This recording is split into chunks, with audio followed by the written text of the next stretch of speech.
Um, Before we get started, let me just do a little bit of housekeeping stuff here.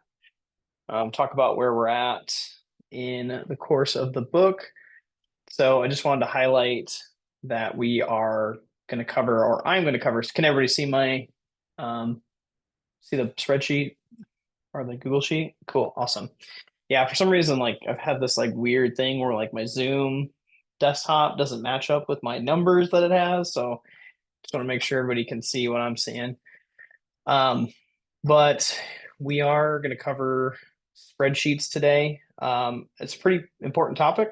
I think most of us who work in this space have probably come across a spreadsheet or a Google Sheet at some time. So it is definitely going to be important. Next week, queued up is going to be Stefan. So, Stefan, you're going to be leading us in the conversation about databases. And then, DJ, if you want to take Arrow, you're welcome to do that. I'm happy to take Arrow as well. That's something that I'm interested in. But if you want it, take it. If not, I'll probably take it if you don't want it. So that's where we're at. We are going to talk about chapter 20 today, which is spreadsheets from the R4DS book. As we've been doing, as we've talked about a restructuring of these kind of conversations, we'll open it up to any conversation that people want to have about anything challenging. Once we get through that kind of challenging material, then we'll start talking about the exercises, which I think were pretty good for this chapter. So I'll first open it up. Does anybody have any topics that were challenging or anything that people would be interested in diving into further?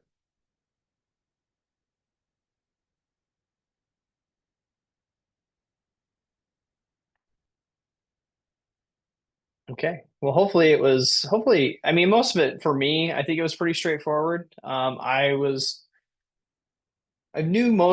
knew a good chunk of this stuff because I both worked with XLX files before, XLSX files before from Excel. I've also worked with Google Sheets. I have been fortunate enough as of recent to be able to work with mostly text-based files like CSVs as I'm trying to push our workflows to be all CSV. But there are some places where Excel files do come up. And so it's really good to kind of review this material. Before we get to the exercises and talking through them as a group, just to highlight for anybody who's watching it later, we're going to lean very heavily on these packages that are not necessarily core to the tidyverse. And so these have to be installed. Well, oh no, this one can be, if I'm correct, like you can install tidyverse here. Uh, Maybe I'm confused now because I thought the book said like read Excel is not a core part of the tidyverse, but I guess it is looking at like the documentation now. And I should have looked at this a little bit earlier. It looks like it is actually a, I think it's not loaded when you do tidyverse, library tidyverse. Could that be? yeah, let me confirm here. So if I go library tidyverse, what's going to happen?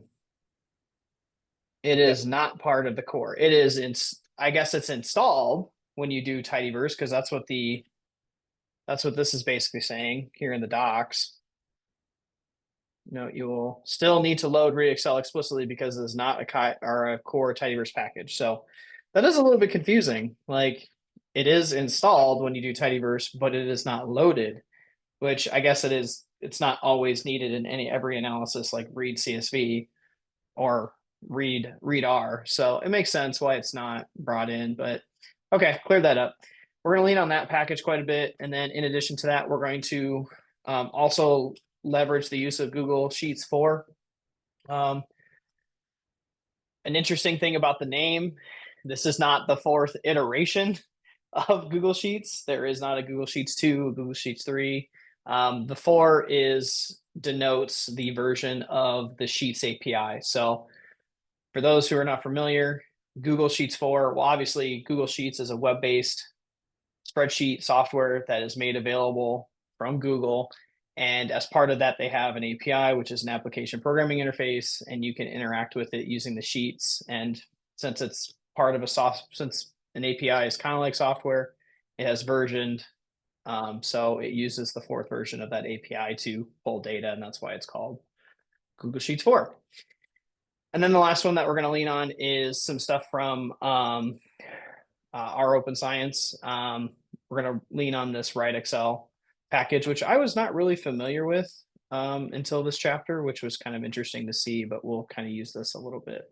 So those are the packages that we'll highlight throughout our coverage of the exercises today. I think we could probably get through all of these exercises. So, because most of them are pretty straightforward, there were a couple of nuanced things that I came across that may be worth further conversation, but we could probably get all of these finished today.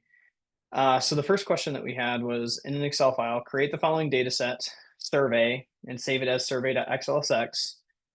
You can also alternatively download it in a Google Sheet, but we're going to use it as Excel. And then we're going to read it with survey ID as a character variable and underscore pets as a numerical variable. So here's my answer to the question, and let me know if y'all need me to bump this up a little bit more to see it. But here is my answer to the question. Here is the original data set in Google Sheets, but we're using it as an XLSX file. You can see there are some issues here that we have to deal with. First off, we can see that we have missing values, but the missing values are not indicated what we would expect them to be.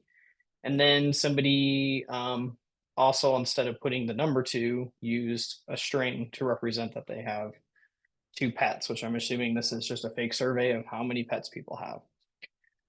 So I'm sorry, I'm going to back out a little bit on Zoom because it kind of messes up the syntax we're looking at. But here's my answer to it, basically. We're going to use the read Excel function. And the first argument is obviously going to be where your file is located.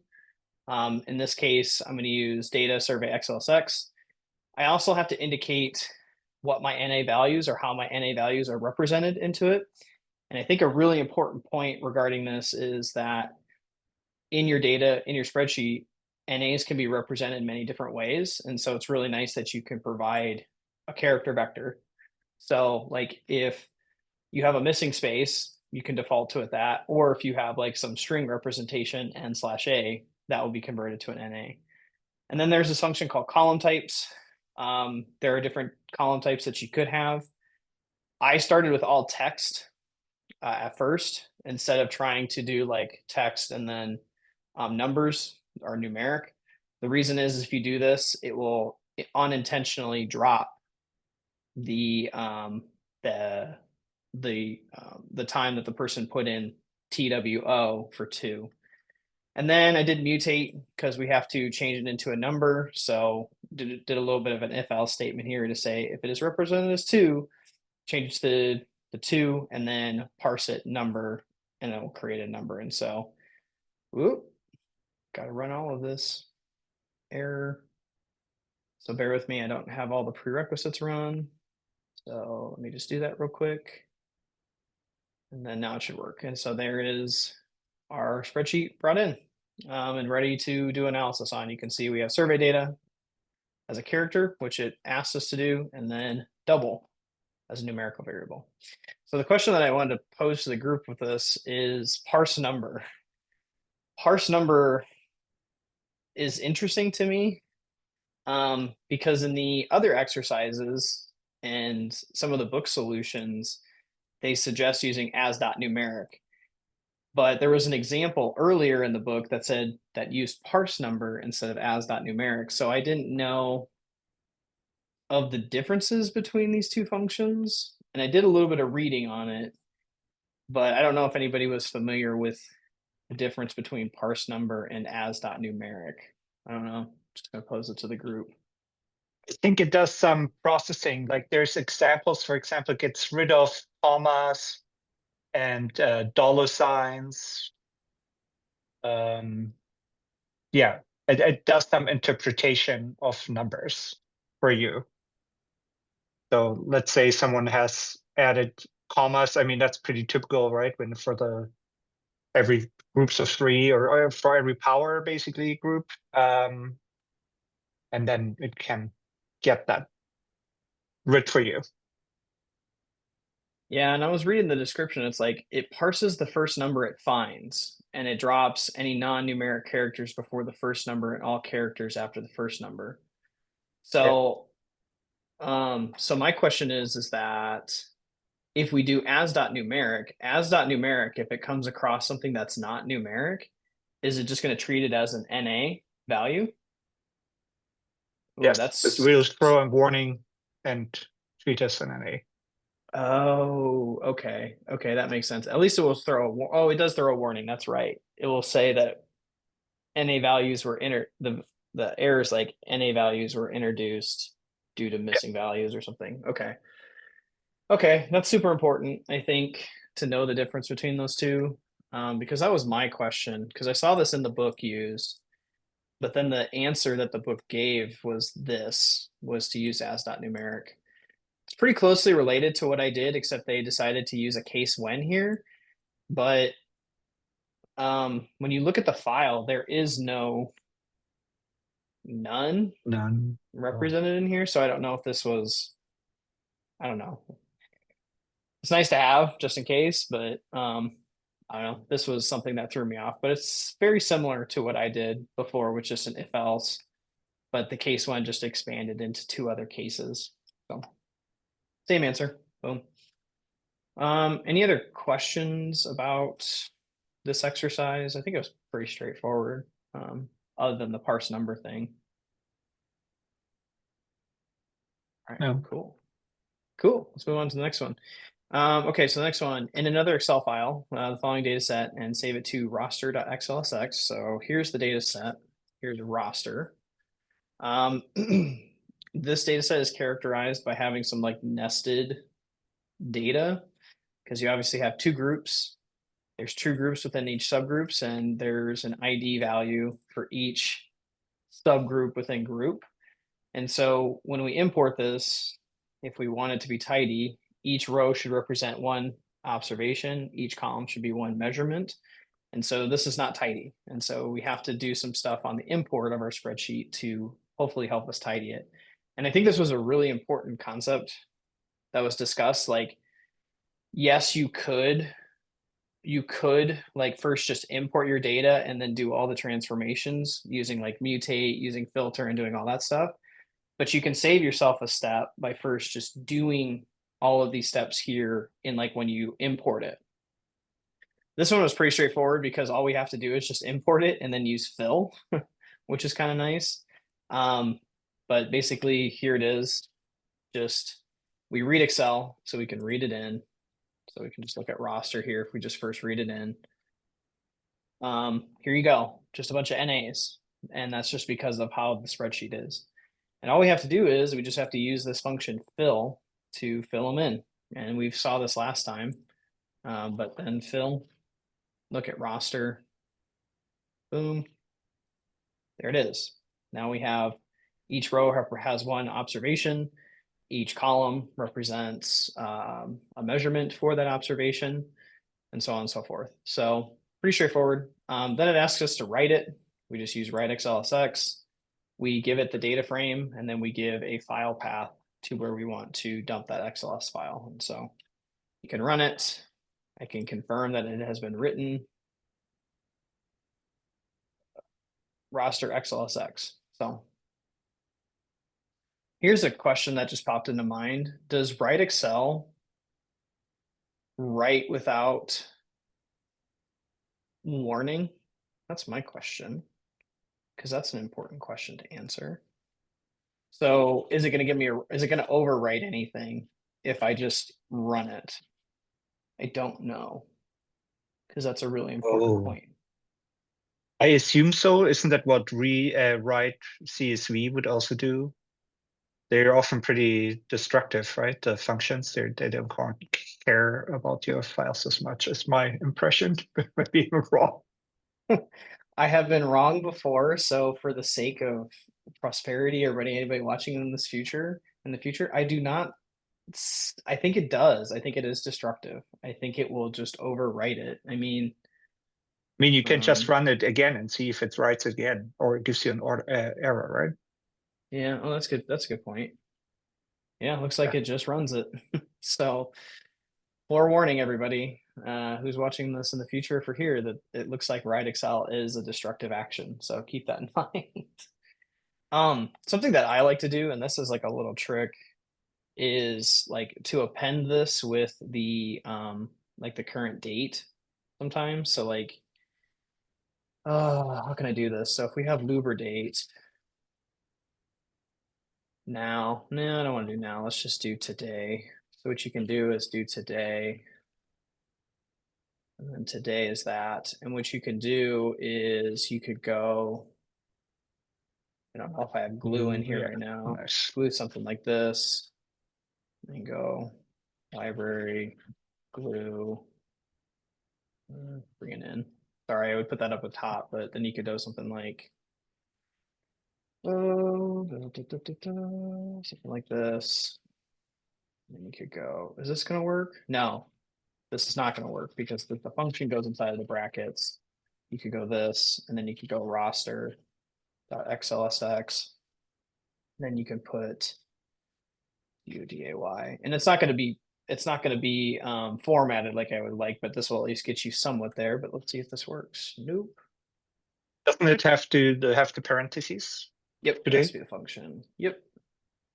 And there you go. And so now, right here, now I have a date appended to it, which is kind of nice, right? So like that can help you overwrite things. I mean, if you really want to get specific, you could do now because that would capture the up to the millisecond. So yeah, you would obviously do some parsing of the state time object, but it, kind of helps you with that if you need to like be very specific about when it was tracked. So we'll save that. Cool. Any other questions about this question?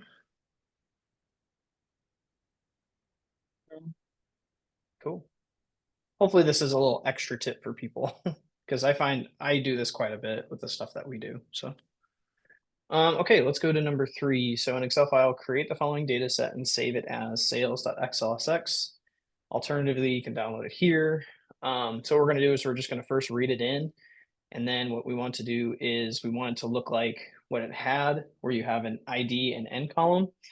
So in the sake of transparency, I wanted to give you my first attempt, which certainly is a code smell. But my first attempt was thinking, well, could we use ranges at first to get this? I look at this now and I'm like, this is a complete code smell. Like, so what I did was I did a read Excel and then, obviously take the column names and then just took a range. Well, here, this might make more sense if we actually look at the data sales. So here's our data set. So what I was trying to do was to just use ranges to pull this stuff. It does work, but it doesn't retain the brand. But it does just get the data, which is interesting. And then I just took bind rows or I piped it and did bind rows and did a read Excel, but this is a complete code smell. Don't do this because this just seems like Why do you find it so smelly? One, because it's just so long. It feels like you could do a step. It feels like you could wrap these steps into something more simple. And then I also feel like if the ranges change in your data set, that it won't be as, how can I say, it won't be as flexible just in case, like, what if somebody accidentally adds an additional column, or not an additional column, but like an additional row, like a spacer row. So like if somebody came in here and was like, I'm going to add a row here for some reason, then that whole thing just breaks. It's not very flexible. And then I'm calling read Excel twice. So you're reading in the sheet twice.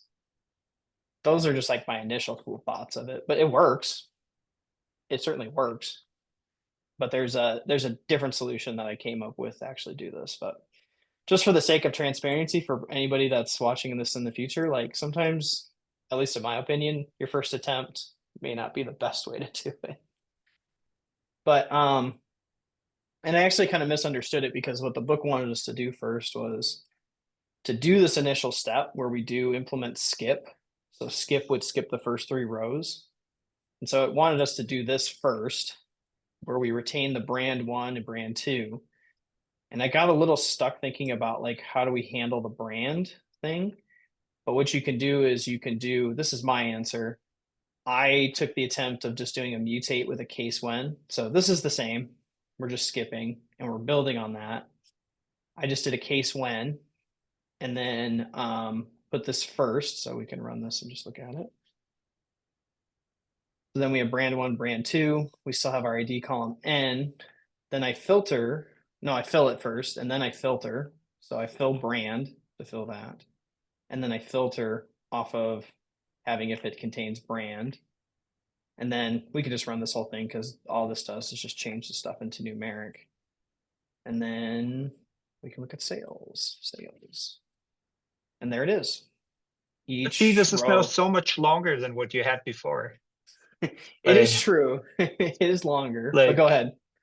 no, I find it. That's why I wanted to know. I watched that video by Jenny Bryant where she talks about cold smells, and I forgot all the. It was really interesting.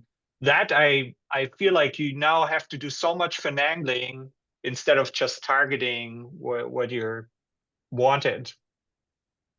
And That's what I feel I, like spreadsheet, that's why no one likes working with spreadsheets, right? Because there's like the layout is so annoying to deal with it. And that's, or I'm sorry, I don't know if no one likes dealing with spreadsheets. I don't like dealing with spreadsheets because you have to consider the layout and it's not as robust. As soon as someone changes anything about the layout, you basically have to rewrite your code. I totally agree. It's not robust, but I think, doesn't it come with spreadsheets?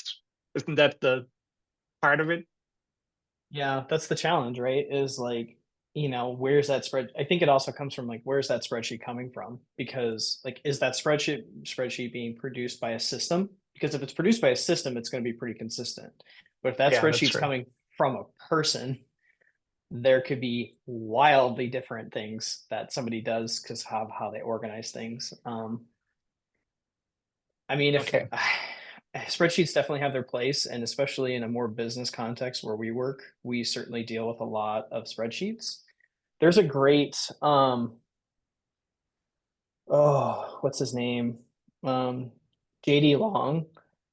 I'll see if I can find where he talks about this stuff, but there is a really good conversation. I think it was a data science hangout, I think, where because JD works in the or used to work, I don't know if he still does, and I don't know JD personally, I've only met him once. Um, he works in a more business context and he talks about the use of spreadsheets and their purpose within like a business context because that's the tool that people use. Like that's what they're comfortable with, if they're not like an analyst or a data scientist. And so he talks about their approach about like going through those basic things of like getting it set up to be consistent and to, so you can plug those processes using spreadsheets into this more kind of data science approach. So I don't know, that's more of a tangent than anything, but those are my thoughts just off the cuff. So One of the drawbacks of your first approach is also it doesn't have the brand included. You would have to introduce it also with the import. So that might be also making it, now you're adding your, data manually to it. But yeah. and that's one limitation here is with this approach here is this where I took a second stab at it was it's not flexible. What if we have additional brands? So like what if this month we only have two brands, but next month we have four brands? Like this is not flexible to catch brand three, brand four. So it does well with what we have, but it doesn't do well, and it gets it into R, but it's not extensible to other places. So I don't know if the book was getting us to think like that, but that's just a consideration that I have anytime that I'm doing like this stuff is like how can it be flexible enough to catch, additional data. And then here's the book's answer. They did the filtering differently, which I think is a more flexible approach because they filter on N. So like if you look at this first step here, fill, you can see that in the N column, you could just filter off of N, which is a lot more flexible than I did. And I really like their use of this if else here which it would just be string detect. If it's brand, then capture the ID of it and then store it in brand. So this one is more flexible than mine, because it can detect brand and then capture that ID value and put it in its own column called brand. So this one was really clever, I thought. I thought this one was really, really clever. Which book is this? Is it the one you shared with us last time? No, so fortunately, so if you download the book, at least in this chapter, and I found this as I was going through it, and I tried to be good and not look at the answers, but they are actually embedded in here. So let me go to the Oh, okay. So here's exercise 1, and I tried to be honest about it. I tried to take a real attempt at it before I looked at them. So, but so here's the first question. You can see that they have this right here, echo false, so it doesn't get outputted. But Yeah, here's the answer to the first question. So, at least I according to the see. book. Awesome. I don't know if that's true for every chapter, but just a little bit of my workflow is I don't read the book from the website. I actually download the book and then read them here, because then I can run all the examples. And what's really cool, and this is a little bit of a sidebar, is that the figures all have alt text. So you could read more about like how they're actually describing it. So you're getting more information to like read about like what's going on there by actually looking at the source rather than how it's rendered on the website. I don't know. Okay. I'm just kind of nerdy about that. Just pull down the source and look at the source. Other people will just read the book, but it's also kind of cool to see kind of how some of the conventions that they use when they actually like write the book, like because we use Quarto for some stuff, and it's kind of really neat to see some of the stuff that they use to do some of their like formatting and editing, like how they do sections and stuff like that. So probably more information than anybody wanted, but that's my tip. Um, Okay, cool. No, that I wasn't totally unclear. I knew that the solutions one didn't have the answers, and so I was just curious where you found them. yeah, and I should have been more Cool. clear about that. I found them in the book, embedded in the source of the book. So, um, yeah, I should have been a little bit more clear about that at the start. I did try, and like I said, I tried to do the honest thing of don't look at them first. So you are seeing first blushed attempt at doing these. So, okay, so we did that one. So let's do bake sale. The rest of them are pretty straightforward. Like this one's just like recreate the bake sale data frame and then write it using OpenXLSX. I don't think we need to dig too deep in it unless I'm missing something. I just thought it was this. You just write the XLSX using this function from, let me just double check, write XLSX, which comes from the OpenXLSX package. Am I missing something here, or was it just that simple? That's it. Okay. I don't think we need to talk more about it then. I think what it was trying to get at was this idea that if at first remember that when you do bake sale, this column is a factor. So if you bring it into a spreadsheet, know that your spreadsheet is going to have different data types, and know that if you do bring it back in, it's not going to retain the same data type. So if we did a read Excel on this factor would no longer be a factor, it would be a character. And so like that's a key thing to remember if you're moving stuff between systems and how you store it, it's going to change the data type, and just be aware of that. So I think that's the key concept they might have been trying to get at here, but it didn't go that far. So For me, the main takeaway is that you need a different package to write an Excel file. I didn't know that. I encountered that like last year because I was prepared. I got Excel files and then wrote to Excel files, and I was like, wait a minute, there's no function in read Excel. I did. oh yeah. See, that's the other crux of this too, is like I try very hard not to write data into XLSX. I always try and get it to be CSV, Mhm. but I know that's there are certain use cases where people want an Excel file. And so, yeah, but that's a good point to remember that you have to download another package to get the functionality to actually write an XLSX package. Excel is super powerful and it's used quite extensively, but like there's just some wonkiness that goes with it when you're transferring back and forth and how to actually write stuff. And yeah, crazy. Okay, cool. So this next one is looking at janitor. I think this is another straightforward, and we've already talked about janitor, so I don't really need to spend too much time on it. But it's really nice to know because if you look at it, you obviously want to be aware of your column names and how they're named. You want to follow a general convention of this. One way to get them all to be snake case is just use janitor clean names. And if you run this one function from janitor, it just does it. Students.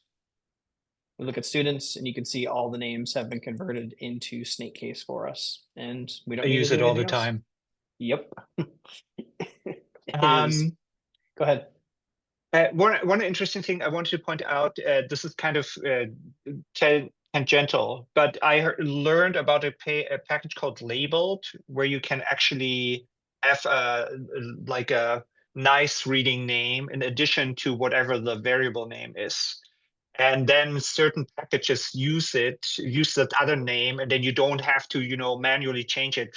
For example, I don't know if you ever used GT summary.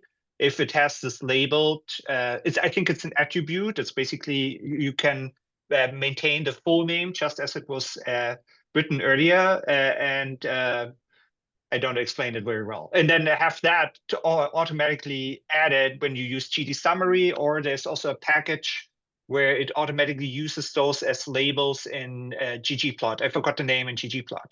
And I haven't implemented it yet, but when I learned about it, was like, I find it always so fiddly to have like, oh, I have my good names to work while I'm coding, but then I have to do all the other stuff manually. And the label package kind of gets around that and has it actually as an data saved with your data frame. And then you can also use that information to print out a data dictionary in addition. So, yeah. That's cool. Yeah, I always so something that's like semi-related to that is like the Haven package. I don't know if you work with like SPSS.save files very much. Like there's a I package do called not. Haven. Yeah, Mhm. so there's a file extension called .sab. It's a file type that's used by SPSS, which is another statistical programming program that you can have. They have that like attributes label thing. So if you use this package Haven, what you can do is the Haven will have those labels attached, like those explanations or whatever. I've found that I do not like that because it makes me feel like it's not explicit. It makes me feel like it's so abstracted. And if you don't know about those labels and how to access those labels and read them, and you're not explicitly seeing it in your output, it gets hard for me to use those. I would rather it be explicit. That's just me. Like I could totally Mm. understand other use cases of it, because we have a data set that comes from, we have some survey data that comes as a .sav file, and they do add the attributes in the SAV file that Haven can read and you have available. But I zap them. It's like a function called zap or whatever, and get rid of them and do my own because it just feels like that's just, I don't know. That's just me. I like it to be explicit when I see the output rather than like being like, oh, I have to access this attribute to really understand it. But I don't know. I don't know if that Okay. added to the conversation, but that was my thought on it. No, that's interesting. Yeah. Yeah. If you work with .sav files, um, yeah, Haven is a great way to deal with it. I left SPSS a long time ago, so um, okay, cool. And I don't mean to be bashing other tools. It's just not the tool for me anymore. Um, okay, so what happens if you try? So this was interesting. Um, it pushes an error. So like if you run XLSX on it, and sorry, I have a package that does some weird coloring right now on this that I have to change. But you can see that it gives you an error and it says unable to open file. But what's really nice is that it gives you the file path. So it's really nice to show you like the file path so you know like, oh, it's not an XLS, it's an SLXX. Then you can run it and then that works. I think that's all that this was trying to get at. A part of me wants to think that with read Excel in the past, the design was that if you did XLS or XLSX, it would conveniently still upload it for you, but I think they got rid of that. I'm not sure though. I'd have to confirm that or not. There might, can you try, there's also a read Excel, like the program function, I'm pretty sure, and maybe that interprets and guesses what the file type is.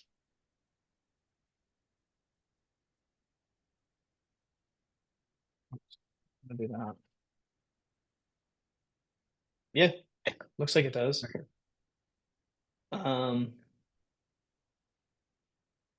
Yeah, I think it does, and we can confirm that here. So read.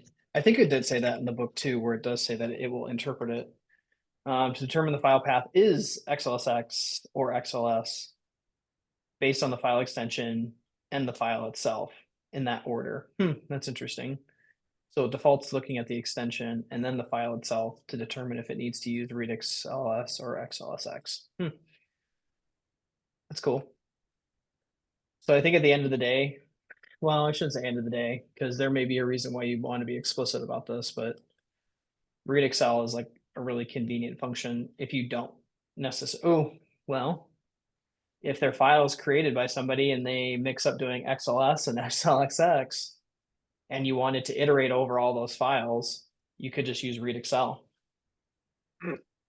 without modifying the files if you're being very explicit or if you're being like very strict on not modifying the source files.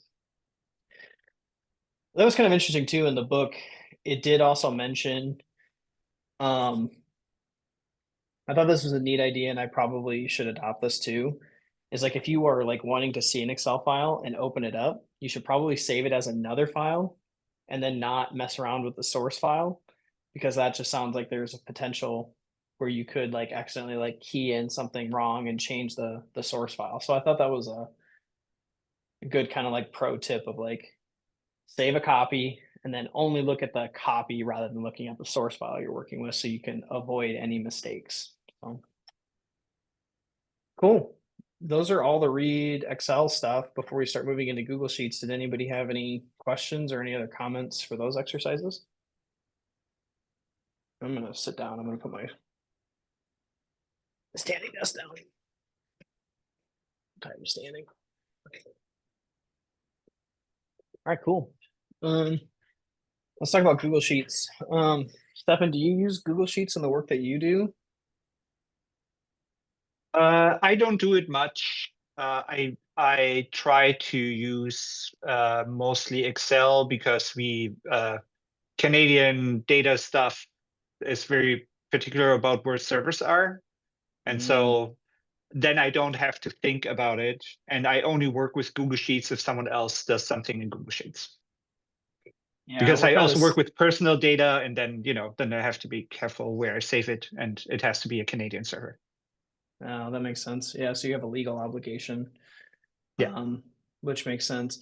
Yeah, we're kind of I have gone away from using Google Sheets because mainly it's like let's just use one tool. But in the past we used to work with Google Sheets quite a bit. So I was just curious if you were working with it or not. We have gone away from using it because it's just a mismatch if you're using different programs and it's just like just use one instead of like switching it up. Okay, cool. Let's talk about this. So most of these are pretty straightforward, but like here's the first exercise. Read the student's data set from earlier in the chapter from Excel and also from Google Sheets with no additional arguments applied to the read Excel and read sheet functions. Are they the same? If you use read Excel versus read sheet. And so we are doing, what is it, students? Yeah, students. So it is this one right here. Yep. This one is the same representation in Excel, and it's just basically asking us if we need to, if they're the same. And this is really interesting because there is a difference with read Excel. Just bring both in here so I have them. So read Excel, the difference that I found was with age. So with read Excel, it will default to character if it's not a specific, like if it's not all numeric, it will default to character. But with read sheet, it's going to be a list column. And at first, when I saw this, I was taken aback when I was wondering why they did this. And I think the reason they do this is because it's very clear about which row it represents, because it says double, double, double, null, character. So it helps you identify the issue easier. So like if I go back to read Excel, it's just character. It just defaults to character, all character. And then you have to find it. But then with this one, it gives you the actual data type of what it is. I'm 50-50 on the utility of this, but that is the one difference that I saw. So, that's interesting because you could maybe do something like read sheet. What would I want to do? I would want to do, no, filter, age. Let's see. Is dot, no, numeric won't work. You could do is dot character.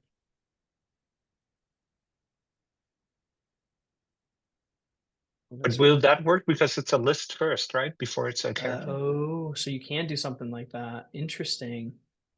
Oh, Because it no, is but a here, list. no, I bet you misspelled character right now. It's just misspelled. Maybe it Oh, works.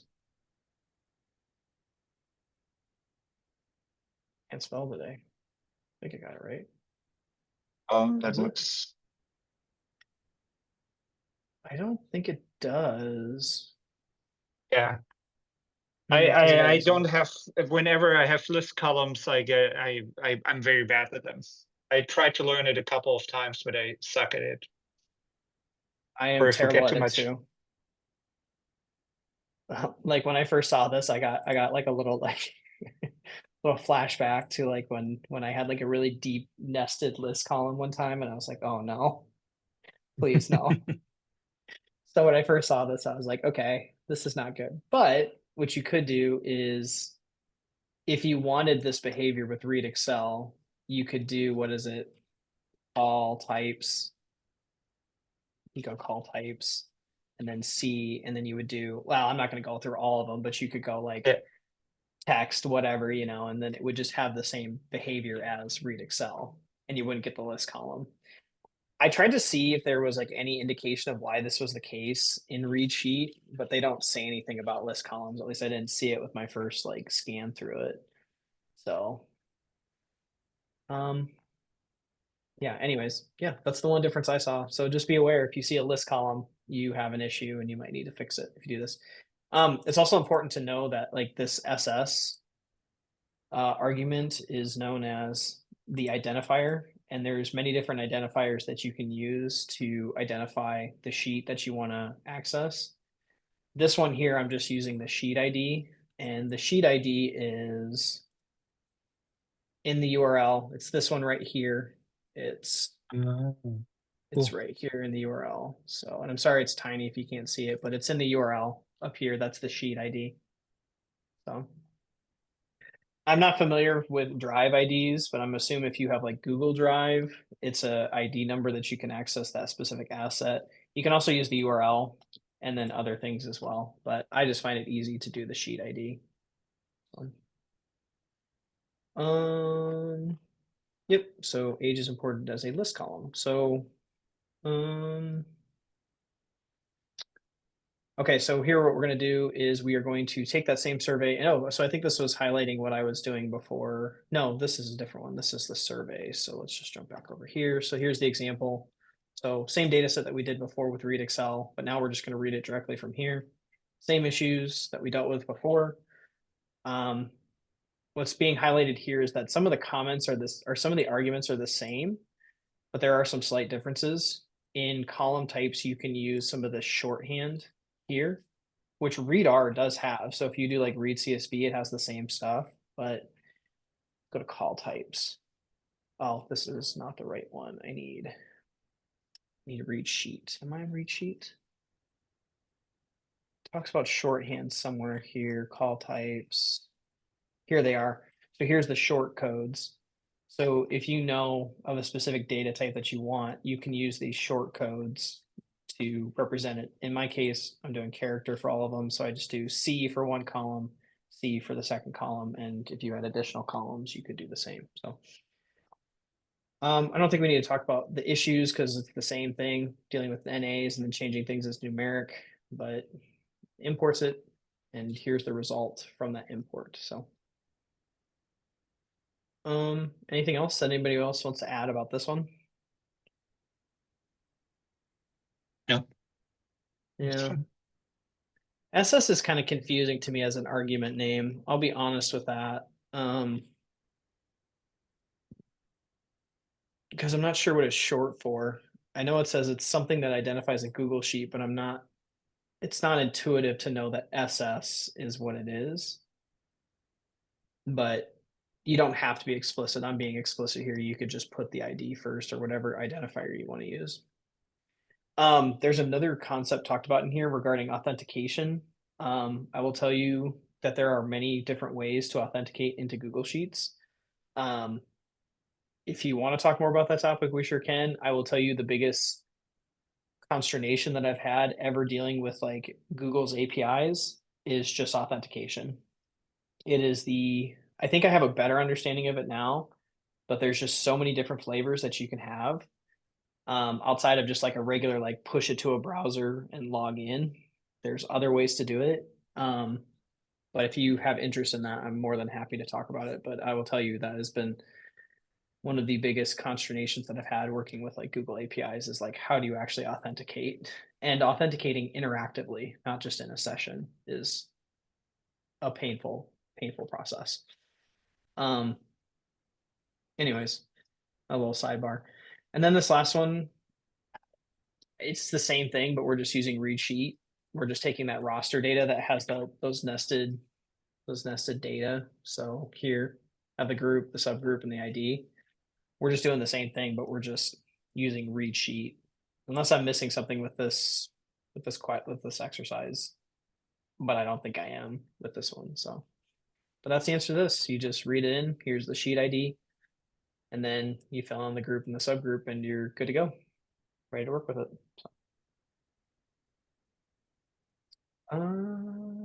That's it. Any other questions, comments? I'll open it up for the group for anything else that they have.